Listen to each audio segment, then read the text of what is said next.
Salam sejahtera untuk Bapak Ibu dan semua saudara-saudaraku dimanapun kalian berada saat ini.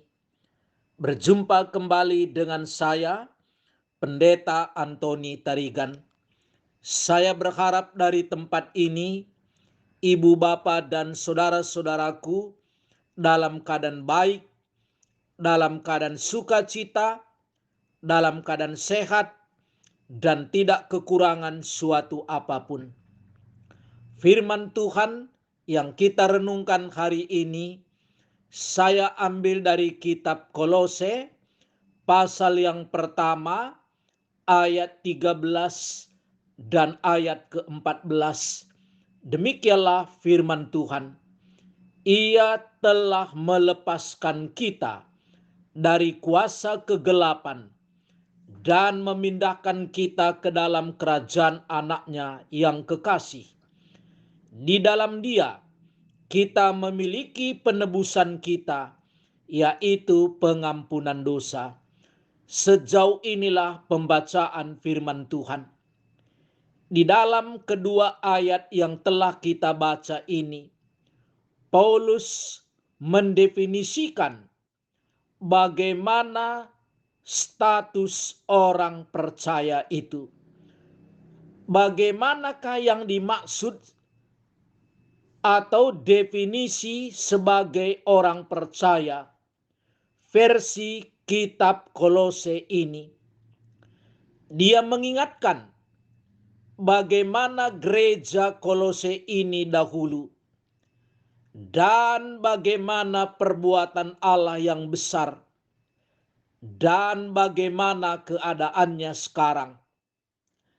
Itu yang mau dijelaskannya dan itu yang kita pelajari pada saat ini. Ia telah melepaskan kita dari kuasa kegelapan. Orang percaya itu disebutkan di dalam ayat ini adalah orang yang telah dilepaskan oleh Allah dari kuasa kegelapan.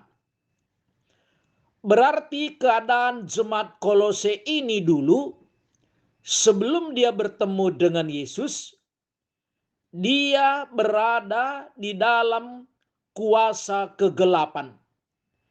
Ataupun kuasa kegelapan itulah yang memperbudak dia. Karena latar belakang jemaat Kolose, sebagian besar mereka berlatar belakang kafir. Dan tentu mereka tahu sekali apa yang Paulus maksudkan, bahwa dulunya mereka diperbudak, diperhamba oleh kuasa kegelapan. Dan tentu kita juga saat ini, saudara-saudara, sebagian kita masih ingat waktu kita dulu belum mengenal Tuhan, belum menjadi orang percaya, kita juga banyak sekali diperbudak oleh kuasa kegelapan. Dan kita warisi turun-temurun dari nenek moyang kita. Saya buat contoh, saudara-saudara. Kalau seseorang itu bermimpi, dan mimpinya itu adalah mimpi digigit ular. Hampir semua kita menafsirkan bahwa orang yang digigit ular itu sebentar lagi akan menikah. Kalau kita tanya siapa yang mengajarkan, tentu kita mempunyai alasan karena itulah yang diceritakan oleh orang tua saya, oleh nenek moyang saya, tanpa pernah kita pikirkan apakah ini berasal dari Allah atau tidak. Di mana-mana saya berjumpa dan saya tanya, kalau kamu bermimpi digigit ular, apa artinya? Hampir semua mengatakan orang yang bermimpi itu akan menikah. itu berarti kita masih dikuasai, dipengaruhi oleh kuasa kegelapan. Belum dilepaskan. Atau mungkin ada orang bermimpi, giginya jatuh. Dan ditafsirkan lagi kalau gigi gerahamnya sebelah kanan atas jatuh, ada yang meninggal. Atau gigi sebelah kiri jatuh, siapa yang meninggal? Bisa ditafsirkannya saudara-saudara. Pernahkah Alkitab berkata bahwa kalau seseorang itu bermimpi giginya jatuh, ada familinya yang meninggal? Tentu tidak. Jadi dari mana kita warisi yang demikian? Itu diwariskan oleh kuasa kegelapan dari generasi ke generasi sampai kita hari ini dipengaruhi olehnya. Walaupun kita hidup di zaman yang modern ini, kita masih sering dipengaruhi oleh pemikiran yang demikian. Bahkan yang nampaknya secara sederhana, saudara-saudara, kalau ada kupu-kupu datang ke rumah kita, banyak orang spontan berkata, "Oh, sebentar lagi ada tamu kita yang datang." Langsung kita terjemahkan, kalau ada kupu-kupu datang ke rumah kita, berarti ada tamu yang datang. Tanpa kita sadari saudara-saudara, pengaruh kuasa kegelapan itu begitu turun-temurun sampai kepada kita hari ini.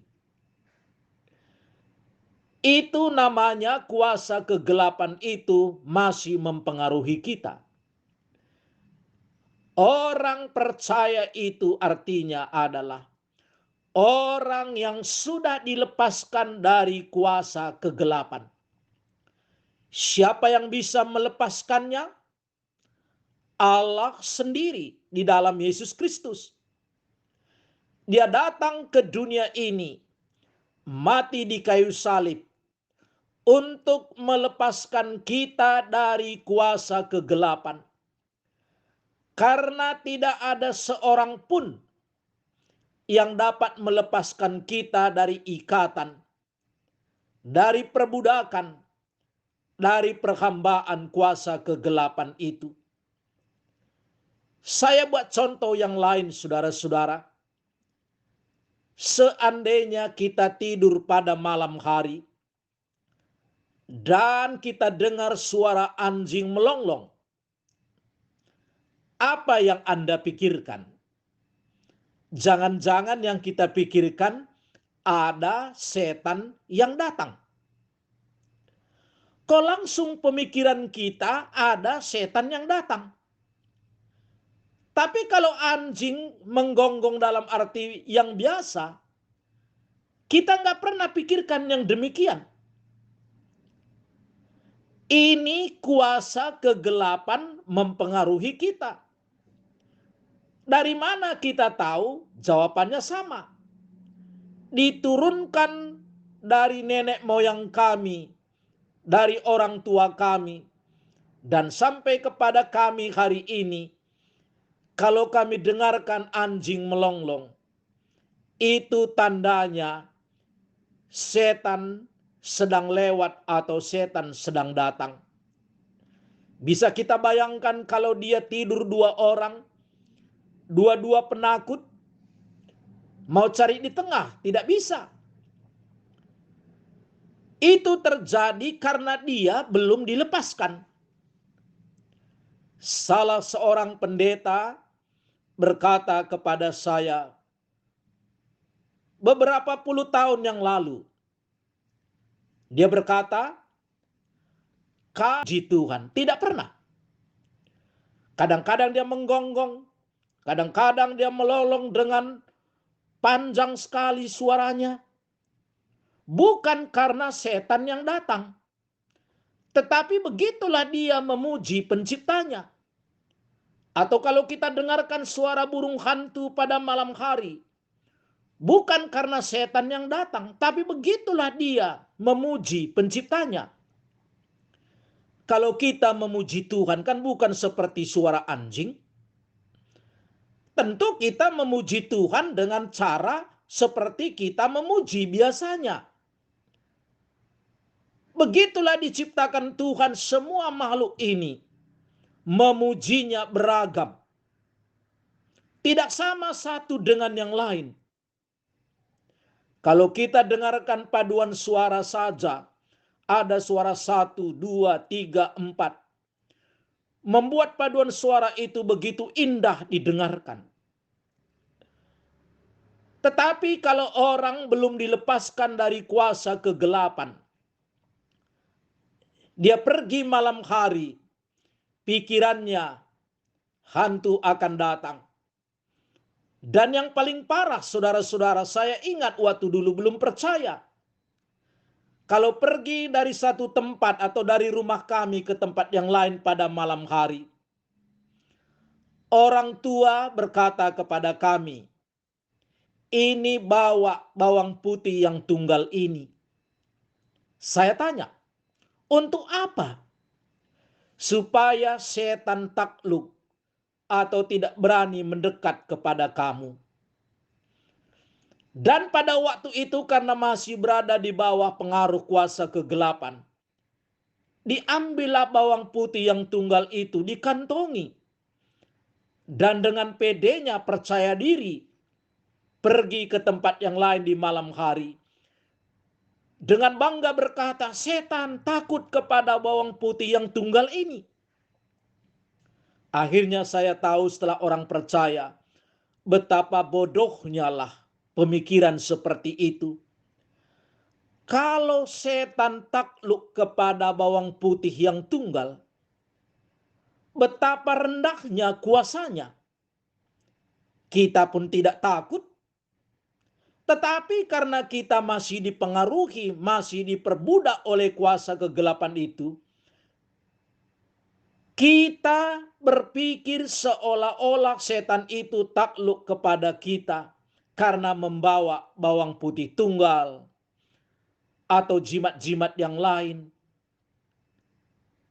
Saudara-saudaraku yang saya kasih dalam nama Tuhan Yesus, hari ini mana tahu kita yang mendengar firman Tuhan ini masih diikat oleh kuasa kegelapan, entah apa bentuknya.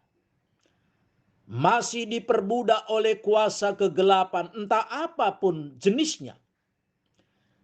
Ada berita baik. Allah telah melepaskan kita. Orang percaya itu artinya telah dilepaskan dari kuasa kegelapan, dan siapa yang melepaskannya? Satu-satunya yang sanggup, yang dapat melepaskan kita dari kuasa kegelapan adalah Allah yang Maha Kuasa di dalam diri Yesus Kristus. Dan saya berkata kepada saudara-saudaraku semuanya, adakah hari ini kita masih diikat oleh kuasa kegelapan? Maukah saudara dilepaskan? Maukah saudara dibebaskan? Datanglah kepada Allah, Yesus Kristus Tuhan dan Juru Selamat, satu-satunya yang mampu dan mau untuk melepaskan kita dari kuasa kegelapan itu, sehingga kita bisa bebas, bisa terlepas. Mari kita berdoa. Bapa kami yang ada di surga, kami mengucap syukur kepadamu Tuhan. Kalau hari ini ada berita baik dari firman Tuhan ini, berita sukacita, Allah dalam Yesus Kristus datang ke dunia ini untuk melepaskan kami dari kuasa kegelapan yang mengikat kami, yang memperbudak kami bertahun-tahun lamanya. Terima kasih Tuhan untuk berita kelepasan ini. Dan kalau ada saudaraku yang mendengar firman Tuhan ini yang masih diikat oleh kuasa kegelapan, lepaskanlah dia Tuhan Yesus. Perkenalkanlah dirimu kepadanya. Dalam nama Tuhan Yesus kami berdoa dan mengucap syukur. Amin. Saudara-saudaraku yang saya kasih dalam nama Tuhan Yesus, seandainya Bapak, Ibu, dan saudaraku ada pergumulan dan ingin didoakan, boleh menghubungi nomor HP saya 0853 71 72 7140. Dan kalau Bapak Ibu dapat berkat dari firman Tuhan ini, bagikanlah kepada saudara-saudara kita yang lain, supaya mereka pun diberkati Tuhan. Salam sejahtera dari saya, Pendeta Antoni Tarigan. Amin.